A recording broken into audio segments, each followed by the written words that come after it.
नमस्कार सर्वांना, कसे आहात सर्व? तर मी पण ठीक आहे. तुम्ही सर्व पण होप तुम्ही सगळे ठीकच असाल. तर आज नवीन एका व्हिडिओमध्ये सर्वांचं स्वागत करते. तर आम्ही निघालो आहोत टाकेत दर्शनाला. तर रस्त्याने किती सुंदर असं वातावरण झालेलं आहे आणि मध्येच पाऊससुद्धा, म्हणजे पावसासारखं वातावरण होतं पण पाऊस नव्हता येत आणि थंड असं वातावरण होतं. असे ऊन वगैरे नाही आहे, त्याच्यामुळे इतकं सुंदर वाटत होतं. आणि रस्त्याने हे डोंगर वगैरे बघायला, त्यानंतर खूप अशा दूर असणाऱ्या पवनचक्क्या त्या आपल्याला खूप जवळ दिसतात, ते सुद्धा बघायला इतकं सुंदर वाटतं ना, खूप छान वाटतं. तर अशा वातावरणात फिरायला जायला खूप मजा येते. तर आम्ही सर्व रिक्षाने निघालेलो होतो, पूर्ण फॅमिली, आणि माझी मैत्रीणसुद्धा होती. त्यानंतर आम्ही सर्व फिरायलाच निघालेलो आहोत. आणि आता पूर्ण रस्त्याने, त्यानंतर रस्त्यामध्येच आम्हाला समृद्ध महामार्गसुद्धा लागलेला होता. तर मुलांना तो बघायचा होता आणि त्यांना फोटोसुद्धा क्लिक करायची होती. तिथं छान वातावरण होतं, तर फोटो पण छान येणार होते. तर आम्ही सगळं तिथे थांबलेलो होतो. त्यानंतर मुलांनी फोटो वगैरे काढले आणि रस्त्याच्या त्या बाजूला असं पुलासारखं केलेले, त्यामध्ये मुलं गेले आणि तिथं फोटोसुद्धा त्यांनी काढलेले आहे. आणि इतके सुंदर फोटो आले तिथं, खूप छान फोटोसुद्धा आलेले आहे.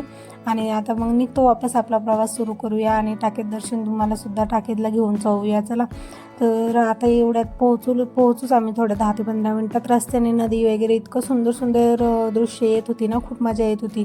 त्यानंतर आता पोहोचलेलो आम्ही इथं. चला, तर मग आता पोहोचलेलो आहोत आणि देवपूजेचं सामान वगैरे घेतलेलं आहे, म्हणजे बेल, फूल, नारळ वगैरे, प्रसाद असं सर्व काही घेतलेलं आहे. आणि आता मंदिराकडे जाणार आहोत. तर इथं आहे ना, एक गंमत बघायला भेटली का, मंदिरात दर्शनाला इतकी गर्दी नव्हती, इतकी गर्दी ना. इथे एक शिवलिंग आहे, त्यामध्ये ना होलसारखं असं, त्यातलं तो दगड काढण्यासाठी इतकी जास्त गर्दी होती. म्हणजे मंदिरात दर्शनासाठी किंवा याच्यासाठी गर्दी नव्हती, पण ते तुम्हाला आता पुढे व्हिडिओ दिसेल, तिथं खूप गर्दी होती. त्यानंतर इथं एक कुंडसुद्धा आहे, म्हणजे इथली अशी छोटीशी जी स्टोरी मला माहीत आहे ती तुम्हाला तुमच्यासोबत शेअर करते. की जेव्हा रावण सीतेला घेऊन चालला होता, तेव्हा ते जटायू हा पक्षी जेव्हा ते सीतेला वाचवण्यासाठी गेला होता, तेव्हा रावणाने त्यांना बाण मारलेला होता. तर त्यांना पाणी पाजण्यासाठी रामाने इथे ना बाण मारलेला आहे. तर तेच हे पाण्याचं कुंड आहे. त्या बाण मारला होता तेव्हा ते जे पाणी निघालं होतं, त्याचं जिथं कुंड तयार झालेलं आहे असं म्हणतात. म्हणून एवढं मला माहीत आहे, म्हणून मी तुम्हाला तुमच्यासोबतसुद्धा शेअर केलेलं आहे. तर इथं आम्ही पाय वगैरे धुतले व्यवस्थित. त्याच्यानंतर मुलांनीसुद्धा हातपाय धुवून घेतले ना. आता आम्ही मंदिरात निघालेलो आहोत. मंदिरात दर्शन वगैरे खूप सुंदर छान असं झालं, शांततेत झालं, कारण तिथं गर्दीच नव्हती. आणि ही जी गर्दी आहे ना, सर्व ते दगड काढण्यासाठी गर्दी आहे. का तो दगड असा काढला की ते म्हणतात की तिथे इच्छा पूर्ण होतात. आपल्या मनात जी इच्छा असेल ती इच्छा धरून ते दगड काढायचा आणि त्या कुंडामध्ये त्या दगडाला स्नान घालून आणायचं आणि वापस पुन्हा तो दगड त्यात ठेवायचा. त्यानंतर आम्ही पहिले दर्शन वगैरे करून घेतलं आणि नंतर प्रथमेशचे पप्पासुद्धा जाणार होते तिथे तो दगड काढण्यासाठी. ते मला पण म्हणत होते तू पण चल, पण गर्दी खूप होती त्याच्यामुळं मी गेली नाही. त्याच्यामुळे आता दर्शन वगैरे झालेलं. प्रथमेशला बघताच तुम्ही, तो कुठंही चढायला तयार असतो. त्याला म्हणजे भीती असं वाटत नाही का मला कुठे लागेल का काय, असं काही नसतं त्याचंवालं. फक्त त्याला चढायचं आणि स्टंट करायचे असतात. तर मग हे आहे जटायू मंदिर. तर भक्त जटायू मंदिर आहे हे, जे त्यांना बाण मारलेलं होता रावणाने, तर त्यांचं मंदिर आहे.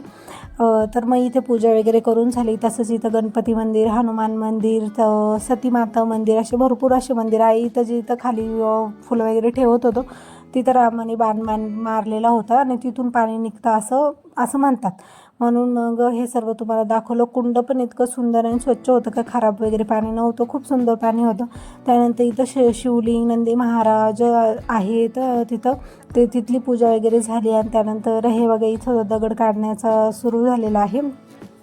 तर यांनी नुसता हात टाकताबरोबरच त्यांनी तो दगड काढून घेतला होता. आणि आता हे कुंडामध्ये नेऊन त्यांना स्नान करून आणतील आणि त्यामध्ये वापस पुन्हा ठेवतील, म्हणजे मग दुसऱ्यांना काढायला चान्स भेटतो असं. तर जेव्हा आणत होते स्नान घालून, तर सगळे लोक त्या दगडाचा पाय वगैरे पडत होती. तर आम्हीसुद्धा पाय वगैरे पडून घेतला ना. आता हे पुन्हा वापस त्याच्यामध्ये ठेवून देणार आहे. असे म्हणतात की हे ज्याच्या हातात आलं त्यांची इच्छा पूर्ण होतात, असे खूप प्रयत्न करतात. इथं मुली बाया वगैरे सर्व कोशिश करत होते, ज्यात बहुतेकांच्या हातात येत होता, बहुतेकांच्या हातात येत पण नव्हता. तर ठीक आहे, चला मग पुढं बघूया आपण. त्यानंतर हे बघा, हे मधलं त्याच्यातलं मधलं होतं दृश्य, त्याच्यात पैसे वगैरे पडले होते, कोणाचे चष्मे वगैरे सुद्धा पडलेले आहे.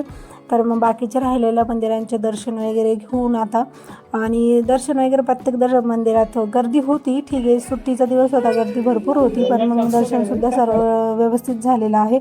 मग आता आमचे सर्वांचे दर्शन होऊन मग आम्ही बाहेर निघालेलो होतो. आता आम्हाला फोटो वगैरे क्लिक करायचे होते, म्हणून म्हटलं पहिले ते बेलफुलाचं ते सामान घेतलेलं होतं, त्याचे पैसे वगैरे देऊन हे आपण देऊन टाकू त्यांच्याकडं, आणि टोपली वगैरे देऊन टाकू, आणि त्यानंतर आपण फोटो वगैरे काढू. त्याच्यानंतर मुलांना भूक वगैरे पण लागली होती, तर पुढं हॉटेलला वगैरे सुद्धा थांबायचं होतं.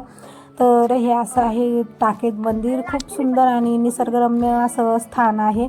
आणि पावसाळ्यामध्ये तर अजून खूपच सुंदर दिसत होतं, हिरवं. त्यानंतर हा मुलगा आम्हाला बोलला टीका लावून घ्या म्हणून, त्याच्यानंतर आम्ही सर्वांनी टीका लावून घेतलेला होता. त्यानंतर तिथं खूप सारी दुकानंसुद्धा आहेत, आणि मुलांना दुकानं म्हटली आणि त्यात खेळणे दिसले तर मुलं बिना घ्यायचे कधीच वापस येणारच नाही. त्यानंतर प्रथमनी ना एक बॉल घेतला होता, तसंच काव्याने एक ब्रेसलेट, आणि समृद्धीने एक बाहुलीचं किचन वगैरे असं काही घेतलं. तसं तर मी नाहीच म्हणत होते, पण मग त्यांनी घेतलं. मुलांना अशा ठिकाणी मुलं खूप हट्टीपणा पण करतात. कधी आपण नाही म्हटलं तरी त्यांना ते घ्यायचं असतं, म्हणून त्यांना ते सर्व घेऊन दिलं. त्यानंतर आम्ही थोडासा मंदिराचा परिसर वापस पुन्हा फिरलो, म्हणजे कुंडाच्या आजूबाजूला व्यवस्थित थोडंसं फिरलो. इतकं सुंदर दिसत होतं, एका साईडला पाणी, एक साईडला हिरवं मस्त एकदम भारी वाटत होतं, आणि पावसासारखं वातावरण वरतून, म्हणजे ऊन वगैरे नव्हतं, तर खूप फिरायला पण छान वाटतं. उन्हामध्ये थोडंसं अनकम्फर्टेबल होतं फिरायला, त्याच्यामुळं पण अशा वातावरणात फिरायचं म्हटलं की खूप सुंदर वाटतं.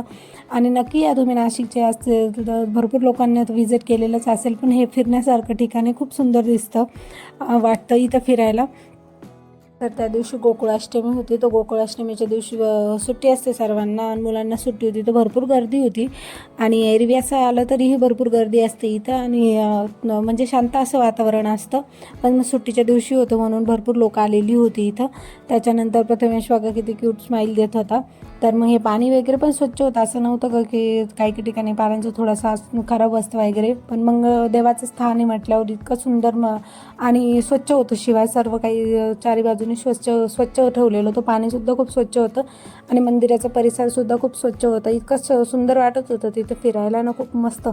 आणि त्याच्यानंतर मग आता घरी निघायची वेळ झालेली आहे, आता भरपूर टाईम झालेला आहे. गोकुळाष्टमी घरी जाऊन पूजा वगैरे पण करायची होती, तर आम्ही निघालेलो आहोत आता. आणि रस्त्याने अजून मुलांना भूक लागलेली होती, तर रस्त्याने थांबायचं पण होतं. त्यानंतर आम्हाला सर्वांना उपवास होते, आम्ही चहा घेणार होतो. मुलांनी वडापाव असा खाल्लेला आहे, तर मुलांना ते वडेपाव इतके आवडले, गरम होते, तर सर्वांनी 2-2, 3-3 असे खाल्लेले होते तिथं. आणि तरीसुद्धा त्यांचं पोट भरत नव्हतं, म्हणजे त्यांचं चालू होतं अजून पाहिजे. ठीक आहे म्हटलं चला, तरी पण सर्वांनी 2-2, 3-3 खाल्ले. त्यानंतर आम्ही चला तर निघालो आहोत आता घरी. आजचा व्हिडिओ कसा वाटला तुम्हाला नक्की शेअर करा माझ्यासोबत, आणि आज कसं वाटलं फिरायला तेही सांगा. आणि आजचा पूर्ण व्हिडिओ बघितल्याबद्दल सर्वांचे